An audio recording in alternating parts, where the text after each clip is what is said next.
and welcome to this special hour of the early show coming to you from the museum in Washington, D.C. Our focus this morning, the economy.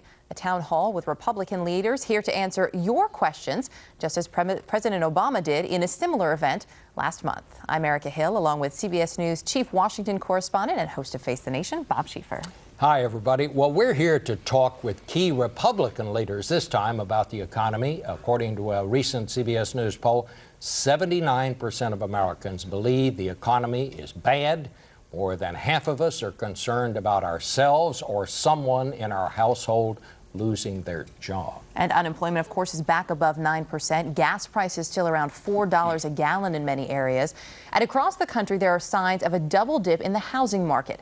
Major economic issues affecting millions of Americans. So today, we've invited a cross-section of folks to ask Republican leaders what they can do to alleviate some of that pain. Our folks have submitted their questions about the issues they find most important, and we'll also be hearing from viewers who sent their questions in online. So basically, we know what the questions is. They don't. But joining us are four distinguished Republican officials, beginning with Congressman Paul Ryan of Wisconsin.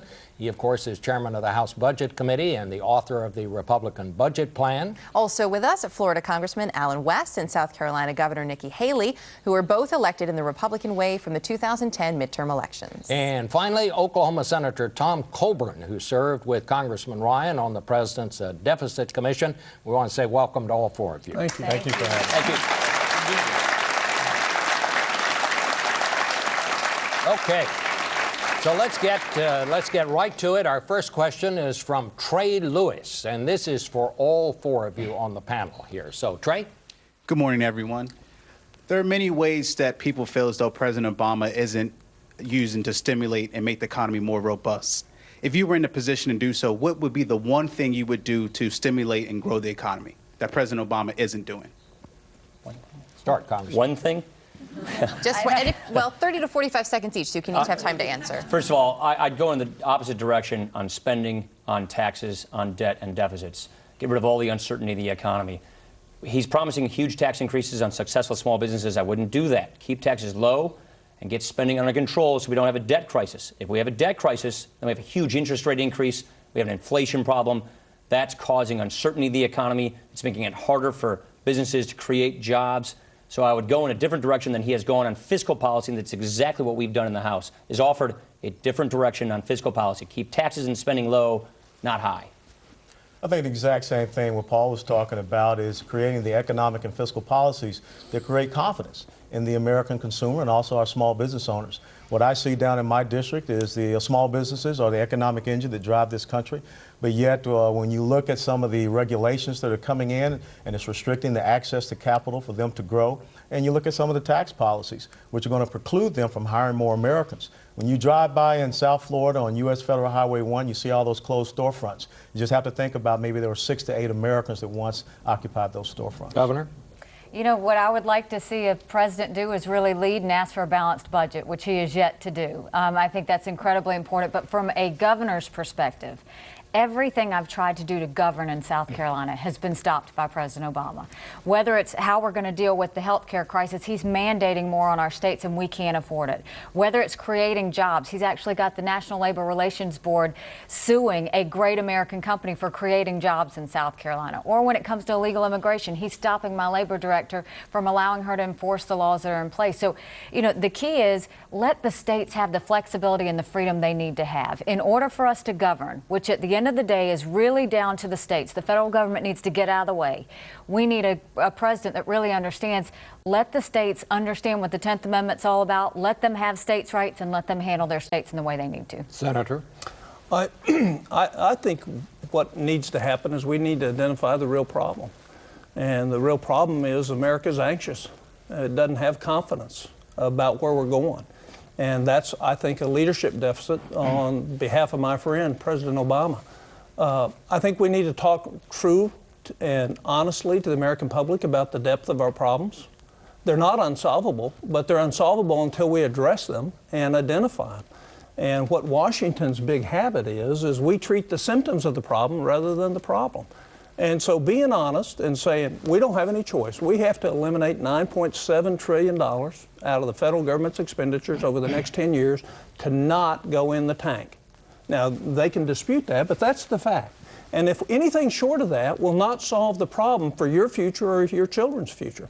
There's $2.5 trillion sitting on the sideline in this country right now that could be invested if people had confidence and clarity about the future.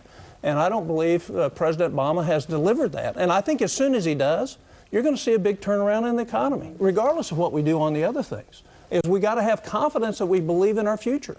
And I think that future is lacking because we haven't had the leadership to put that forward.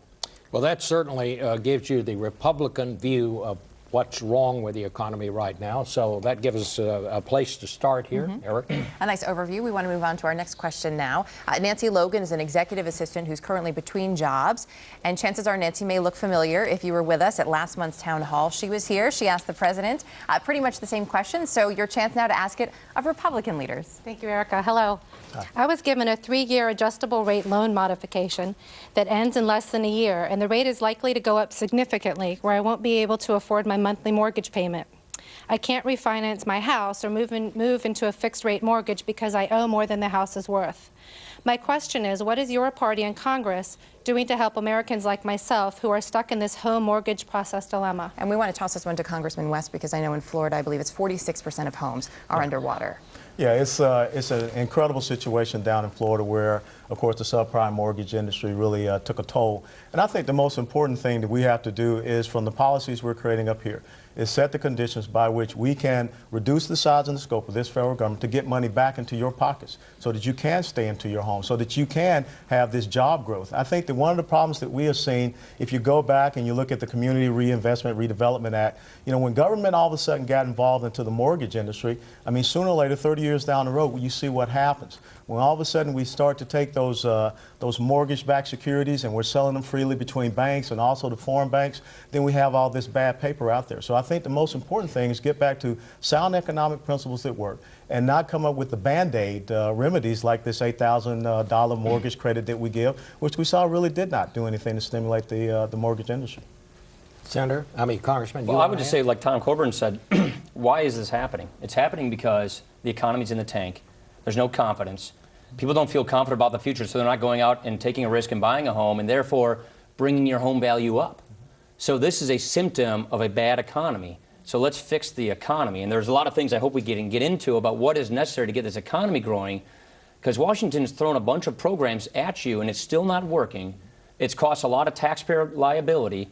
There's no substitute for economic growth and confidence in this economy to bring that market back up so you're not underwater anymore. All right, let's go to Robert Johnson, who has, I think, a fairly interesting question here. Mr. Johnson. Thank you, Bob. Good morning. There's a lot of agreement that we need to balance the budget and reduce the deficit. How realistic are we in achieving those goals if we do not reinstate or raise at least some taxes? I want to ask Senator Coburn to ask that question because Senator Coburn voted against the continuation of the Bush tax cuts last December, kind of got off the Republican reservation there. He wanted them offset. So should taxes be off the table, Senator Coburn? No, I don't think so. Look, there's two answers to your question. One is a policy question, and the other is a political. How do we, with the divided government we have today, fix our problems without agreeing that we're going to have to give something to get what we want? And growing the economy to markedly enhance the revenues shouldn't be an anathema to Republicans. So if, in fact, we need to do all these spending reductions, and I'd love for us to have time to really talk about, because I can give you 8 out of the 9 trillion I'm going to propose. But if we're going to do it, you're going to for those that are locked in politically to those programs, you're going to have to give them something. So we're at historically low values as far as the percentage of the GDP that comes from revenue from American taxpayers.